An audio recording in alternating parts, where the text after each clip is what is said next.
নমস্কার, রাধে রাধে। দর্শক বন্ধুরা সবাই কেমন আছেন? আশা করি ভগবান শ্রীকৃষ্ণের কৃপায় আপনারা ভালো আছেন, সুস্থ আছেন। দর্শক বন্ধুরা, আজকের আমি আপনাদেরকে একটি ছোট্ট গল্প বলে শোনাবো। ভগবানের সাথে ভক্তের কি সম্পর্ক। তো দর্শক বন্ধুরা, এক ভক্ত ছিলেন।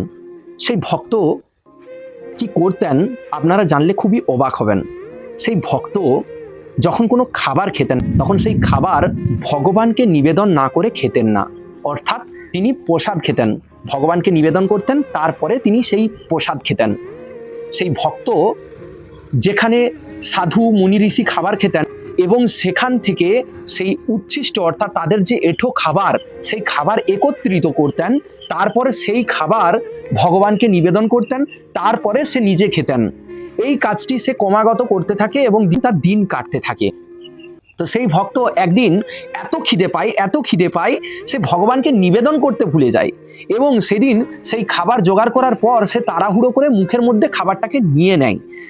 তারপর তার মাথায় আসে যে সে ভগবানকে নিবেদন না করে খাবারটা নিয়ে নিয়েছে। তো এই রকম অবস্থায় সে কি করবে আর কিছু খুঁজে পায় না।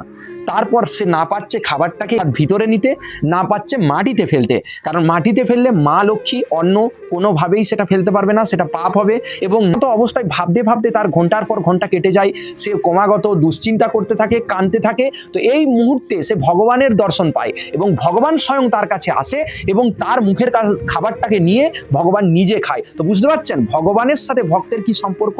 ভগবান হচ্ছেন তিনি যার ভগ আছে, ভগবান শুধু ভক্তের ভাব খায়। তাই আপনারা ভক্তি ভরে তাকে পুজো করুন, তাকে মানুন, তার ডাকে আপনারা সাড়া পাবেন। তো যাই হোক, ভিডিওটি প্রত্যেকের কাছে শেয়ার করবেন। গল্পটি শুনে আপনাদের কেমন লাগলো কমেন্ট সেকশনে কমেন্ট করে জানাবেন। আমার সাথে বলুন রাধে রাধে।